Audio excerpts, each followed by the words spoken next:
এটা হলো আমাজন জঙ্গল, আমাদের গোটা দুনিয়ার সবচেয়ে বড় এবং নির্জন এলাকা। এটি এত বড় জঙ্গল যে আপনাকে যদি ঠিক এর মাঝখানে ছেড়ে দেওয়া হয়, আপনাকে এই জঙ্গলের বাইরে বেরিয়ে আসতে 472 দিন সময় লাগবে।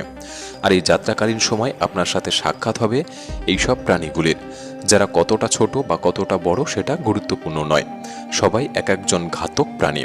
এদের সবার উদ্দেশ্য আপনাকে আক্রমণ করা, কেননা এরা সবাই আমাজনের বাসিন্দা।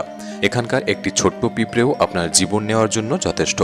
এই জঙ্গল আমাদের পৃথিবীর এমন একটি জায়গা যে একাই 55 লাখ স্কোয়ার কিলোমিটার জমি নিয়ে গঠিত।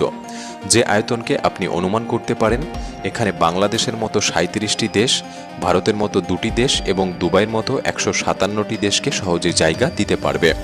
এই জঙ্গল মোট 8টি দেশের মধ্যে বিস্তৃত এবং এর শেষ সীমানা America, Colombia, Guyana, Brazil, Peru এবং বলিভিয়াতে মিশেছে। একটি বিষয় ভেবে আপনি বেশ অবাক হতে পারেন যে আমাদের গোটা পৃথিবীর জীবিত প্রাণীরা যে শ্বাস নিয়ে বেঁচে আছে তার 20% অক্সিজেন এই আমাজন জঙ্গল থেকে আসে। 40,000 প্রজাতির গাছপালার এই জঙ্গল, যেখানে প্রকৃতি একমাত্র রাজা। তাই এখানে যা ঘটে তা সবই প্রকৃতির রহস্যময় নিয়মে। তাই আজকের ভিডিওতে আমরা আপনাকে আমাজন জঙ্গল সম্পর্কে এমন সব রহস্য দিতে চলেছি যা এর আগে আপনি হয়তো কখনো শোনেননি। আসলে আমাজন জঙ্গল কত বড় এবং এখানে কোন কোন ঘাতক প্রাণীর বসবাস, যারা কয়েক হাজার বছর ধরে এই জঙ্গলে ঘাঁটি তৈরি করেছে। জানতে হলে ভিডিওটি সম্পূর্ণ দেখার অনুরোধ রইল। আর নতুন বন্ধুরা অবশ্যই পাশে থাকা সাবস্ক্রাইব লেখাটি প্রেস করে বেল আইকনের অল অপশন সিলেক্ট করুন। যদিও আমাজন রেইন ফরেস্টের আয়তন 55 লাখ স্কোয়ার কিলোমিটার, কিন্তু আপনি যদি এর সীমানা বরাবর হেঁটে যাওয়ার কথা ভাবেন তাহলে আপনাকে 9,500 কিলোমিটার অতিক্রম করতে হবে। তার মানে হলো মুম্বাই থেকে নিউ দিল্লি 7 বার এবং ঢাকা থেকে বরিশাল 51 বার যাতায়াত করার সমপরিমাণ। এত বড় এবং ঘন আমাজন জঙ্গলকে রেইন ফরেস্ট বলা হয় কারণ বছরে একটি মাত্র সপ্তাহ নেই যে এখানে বৃষ্টি হয় না।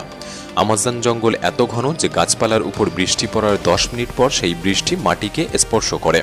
এবং এই ঘন জঙ্গলের কারণে দিনের বেলাতেও আমাজন জঙ্গল রাতের মতো প্রায় অন্ধকার থাকে, কারণ এই ঘন জঙ্গল সূর্যের আলোকে ভিতরে প্রবেশ করতে বাধা দেয়।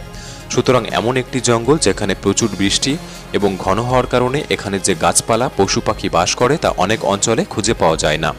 এই জঙ্গলে 40,000 প্রজাতির গাছপালা, 1300 প্রজাতির পাখি, 2200 প্রজাতির মাছ, 270 প্রজাতির ম্যামালস এবং 380 প্রজাতির অদ্ভুত আর ভয়ঙ্কর ছোট প্রাণীর বসবাস। যদি এই অঞ্চলের ছোট বিষাক্ত প্রাণীর কথা বলা হয় তাহলে এখানে 25 লক্ষেরও বেশি আলাদা আলাদা বিষাক্ত পোকামাকড় রয়েছে। এই জঙ্গল বাইরে থেকে যতটা সুন্দর, এর ভেতরটা ততটাই ভয়ঙ্কর, কেননা এর মধ্যে যে কোনো সময় যে কোনো কিছু হতে পারে। এর মধ্যে যে ছোট বড় প্রাণীর বসবাস, এরা আপনার ধারণার চেয়েও অনেক বেশি ভয়ঙ্কর। যদি কোনো মানুষ